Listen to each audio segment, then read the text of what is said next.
ಏಕಾದಶಿಯ ದಿನ ನಿರ್ಜಲವಾದಂತಹ ಉಪವಾಸ ಹೇಗೆ ಮಾಡಬಹುದು? ವಾತ, ಪಿತ್ತ ಮತ್ತು ಕಫ ಪ್ರಕೃತಿಯವರಲ್ಲಿ ಯಾರು ಇದನ್ನ ಮಾಡಬಹುದು, ಯಾರು ಇದನ್ನ ಮಾಡಬಾರ್ದು?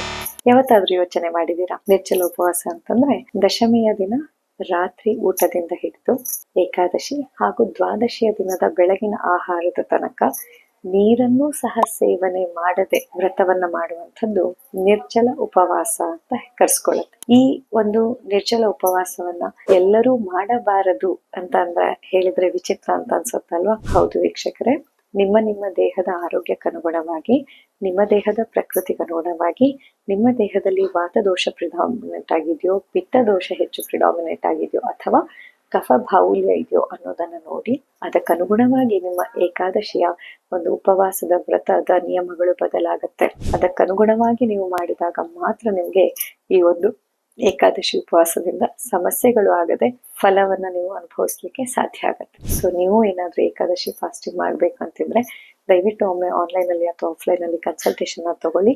ಸುದೀರ್ಘವಾಗಿ ನಿಮ್ಮ ದೇಹದ ಪ್ರಕೃತಿಯ ಬಗ್ಗೆ, ನಿಮ್ಮ ದೇಹದ ವಾತ ಪಿತ್ತ ಕಫ ಅನಾಲಿಸಿಸ್ ಬಗ್ಗೆ ಮಾತನಾಡಿಕೊಂಡು ಅದರ ನಂತರದಲ್ಲಿ ನಿರ್ಧಾರವನ್ನು ತೆಗೆದುಕೊಳ್ಳಬಹುದು. ನಮಸ್ಕಾರ.